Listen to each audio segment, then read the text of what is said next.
Hello viewer, welcome to my next intro about bosses. And as you guessed it, things will get dicey. First off, there are two types of bosses. The first, called the squadron bosses, and the other, duelist bosses. I'll go over squadron bosses first. Squad bosses have a passive ability and an enhance ability.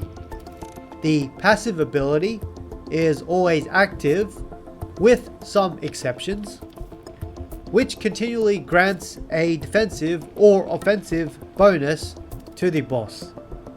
Why? Because life can be unfair, and bosses are allegories for these unfair obstacles in life.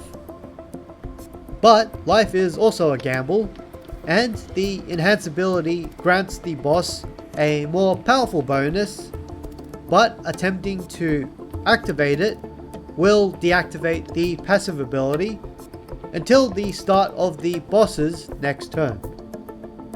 At the start of the turn, the squad boss can choose to attempt to activate the enhance ability, and if so, roll the die. Get 5+, activation is successful, otherwise it fails. And remember, success or fail, the passive ability will be deactivated. But the passive ability will come online again if the boss chooses to not attempt activating the enhance ability next turn. Afterwards, the squad bosses follow the same rules as rolling the die to see which action list they can use. And for my purposes, roll 1 to 3 for list A, 4 to 6 for list B. Now, all squadron bosses have a decimation special ability exclusive only to them. It can deal high damage to one character and a bit of damage to all other allies of that enemy character. It follows the same attack and defense rules like any other special action.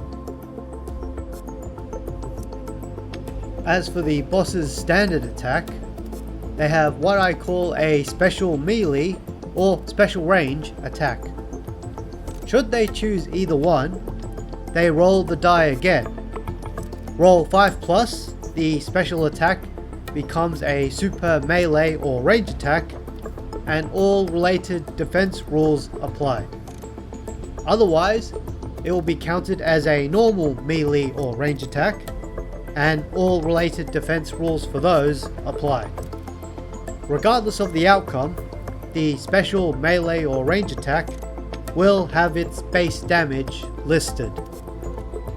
Bosses' HP scale based on the number of players fighting against them. For squad bosses, it's 20 HP times the number of fighter characters. It's a little different with champion characters, story for another time.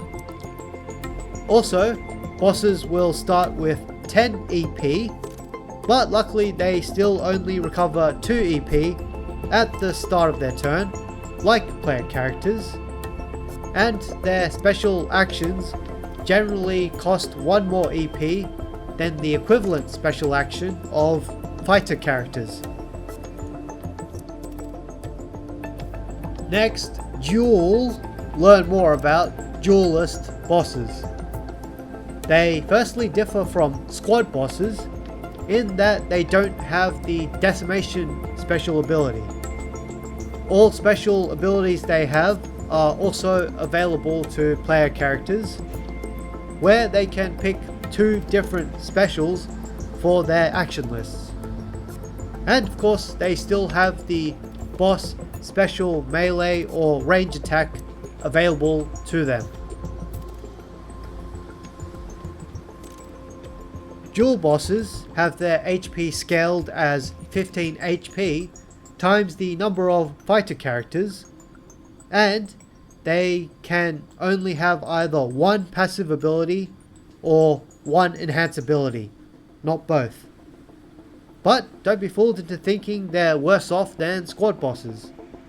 One thing you should know is that they have 2 actions every turn.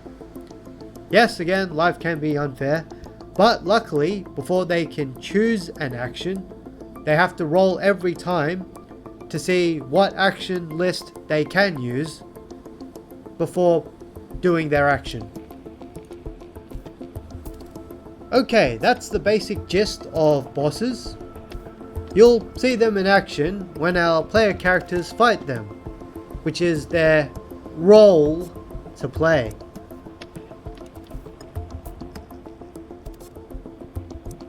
So we're going to start with a little boss exhibition match for our player characters to experience what it's like fighting a boss. You'll start as a 1v1, then later on there will be some other player tag teams where the real boss battles begin. For the exhibition match, we'll have Crusader facing against the Combat Sage, Dragoon versus the Imperial Dragon, Druid against the Mystic Golem, and the Specialist against the Gun Sorcerer. And we'll later see what the future holds for our player characters.